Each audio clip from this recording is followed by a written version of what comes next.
जय माता दी दोस्तों, नमस्कार। तो चलिए आज की इस वीडियो में हम जान लेते हैं कि माता की जो चौकी हमने सजाया था उसका हम क्या करेंगे, उस पर रखी सारी चीज़ों को हम क्या करेंगे, किस दिन हटाएंगे और क्या हम विसर्जित करेंगे और क्या रख लेंगे। तो ये सारी बातें जानने के लिए वीडियो को पूरा ज़रूर सुनिएगा। वीडियो पसंद आए तो एक लाइक ज़रूर करिएगा और चैनल को सब्सक्राइब भी कर लीजिएगा। तो चलिए शुरू करते हैं। तो सबसे पहले तो हमें करना है, जैसा कि हमने नवमी के दिन पूजा पाठ सब कुछ कर लिया, हवन भी कर लिया, कन्या भोज भी करा दिया, आरती भी कर लिया। सब कुछ कराने के बाद हमें कलश का विसर्जन कर देना है, यानी कि कलश को हिला देना है। वो भी विधिवत हिलाना है। जैसे कि हाथ जोड़ के बैठ जाइए वहाँ पे और हाथ में थोड़े से फूल और अक्षत लेके और भगवान से प्रार्थना कीजिए कि हे भगवान, हमने 9 दिनों तक आपको अपने घर में रखा, आपको बुलाया, आपकी सेवा भाव की, आपकी भक्ति की। अगर मेरे भक्ति में, मेरी सेवा में कोई कमी रह गई होगी, उसे क्षमा कीजिए और मेरे व्रत का, मेरे पूजा का समापन कीजिए और अपना अपना स्थान ग्रहण करिए। और इस चावल को हम कलश पर छींट देंगे और कलश को थोड़ा सा हिला देंगे, बस थोड़ा सा अपने स्थान से घसका देंगे। ये हमारा कलश विसर्जन हो गया। और गणेश जी और माता लक्ष्मी को हमें विदा नहीं करना है, उनको हमेशा के लिए अपने घर में रखना है, क्योंकि बाधा विघ्न हरता गणपति बप्पा हैं। सालों भर हमारे घर में विराजेंगे और घर की जितनी भी बाधा विघ्न हैं सारी दूर करेंगे।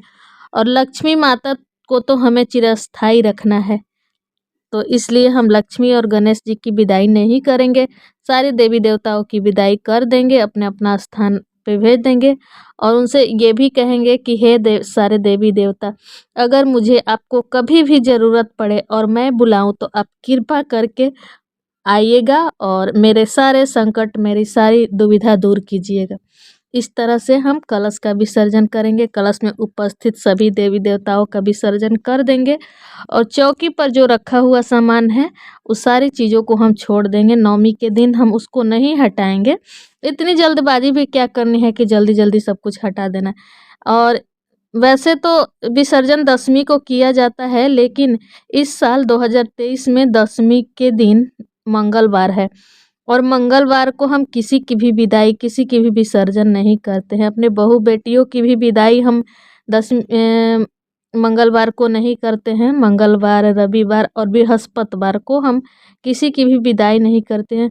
और ये तो साक्षात माँ है, इनको हम कैसे खर दिन को हम विदा कर देंगे।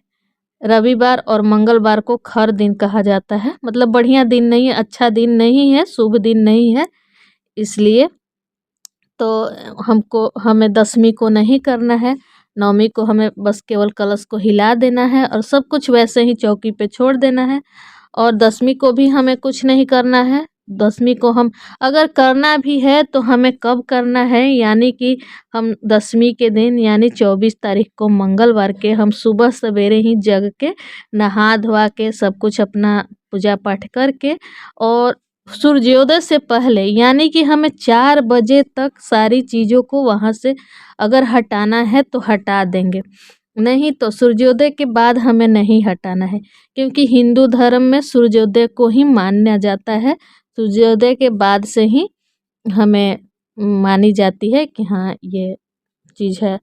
तो दसवीं को अगर सूर्योदय से पहले हम कर सके तो कर लेंगे और नहीं तो छोड़ देंगे, दिन भर उसी तरह से छोड़ देंगे। अगर कहीं साइड में है तो उसको छोड़ दीजिए। और अगर दिक्कत है भी, मतलब कहीं आने जाने में या कहीं ऐसे जगह पे है जहाँ थोड़ा असुविधा हो रही हो, तो इतने 9 दिनों की असुविधा हुई तो एक दिन और असुविधा सह लीजिए माता रानी के लिए। तो हम दसवीं को छोड़ देंगे उसी तरह और 24 को नहीं, हम 25 को यानी कि बुधवार को हम नहा धोवा के उस पर से सारी चीज़ों को हटाएंगे। तो कौन सी चीज़ें हमें विसर्जन करना है यानी कि प्रवाहित करना है, कौन सी चीज़ें हमें रखना है, ये सारी बातें चलिए जान लेते हैं। तो सबसे पहले तो हमें कलश में जो पानी है उसका हम अपने पूरे घर में छिड़काव करेंगे, क्योंकि उसमें सारे देवी देवताओं का उसमें आशीर्वाद आ गया है, तो हमारे घर में छिड़कने से हमारे लिए शुभ होगी और सकारात्मक ऊर्जा का वास होगा। इसलिए उसमें जो सुपारी है, सिक्का है, उसको आप अपने तिजोरी में, अलमारी में बांध के रख दीजिएगा। उसको प्रवाहित नहीं करना है और उसे किसी को देना भी नहीं चाहिए। बहुत से लोग हैं कि जो चीज़ें हैं ब्राह्मण को दे देते हैं, लेकिन नहीं करना चाहिए ऐसा। वो अपने घर में शुभता के लिए रखनी चाहिए, 1 साल भर के लिए तो ज़रूर रखनी चाहिए, क्योंकि अगर प्रवाहित करना ही है तो हमें 1 साल के बाद हम उसको प्रवाहित करेंगे। जैसे नारियल है, नारियल को उठा के लाल कपड़े में लपेट के और हम उसको कहीं मतलब अस्थाई जगह पे रख देंगे और 1 साल के लिए पड़े रहने देंगे उसको। अगली बार जब दुर्गा पूजा या दिवाली आएगी तो हम उसको प्रवाहित कर देंगे। और जौ जो है, ज्वारे को हम अपने माथे पे लगाएंगे, सिंदूरा में लगाएंगे, जो सिंदूर का सिंदूरा होता है उसमें लगाएंगे और फिर उसको उसको हम प्रवाहित कर सकते हैं। उस पे जो चढ़े हुए फूल, पत्ती, पान के पत्ते, ये सब चीज़ें हैं हम प्रवाहित कर सकते हैं। या हमें तालाब नदी को गंदे नहीं करने चाहिए, तो इसलिए हम उसको मिट्टी उट्टी में कहीं दबा भी सकते हैं, मिट्टी में दबा देंगे। और उस पे जो रखी चीज़ें हैं, जैसे श्रृंगार की चीज़ें हमने चढ़ाई थी, उसको अपने प्रयोग में लाएंगे, पहनेंगे। और माता का जो फोटो हमने रखा हुआ है, माता का फोटो हम अपने स्थान पे रख देंगे जहाँ कि हमने पहले रखा था। उनकी पूजा रोज करेंगे। और कलश को 1 साल के लिए रख भी सकते हैं या उसको हम प्रवाहित भी कर सकते हैं या कहीं मिट्टी में दबा देंगे। और उसका जो भोग का सामान है, फल है, फूल है, फल तो भोग प्रसाद है, वो हम पूरे परिवार में प्रसाद स्वरूप का खाएंगे तो ज़्यादा अच्छा रहेगा, क्योंकि उसमें वो सारी चीज़ें अभिमंत्रित हो गई है हमारे लिए, वो बहुत ही शुभ होगी। तो उसे हमें किसी को देना नहीं चाहिए, अपने प्रयोग में लाना चाहिए।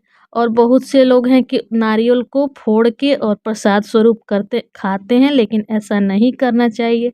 उसमें नारियल में सभी देवी देवताओं का वास हो गया है, तो हमने नहीं फोड़ना चाहिए।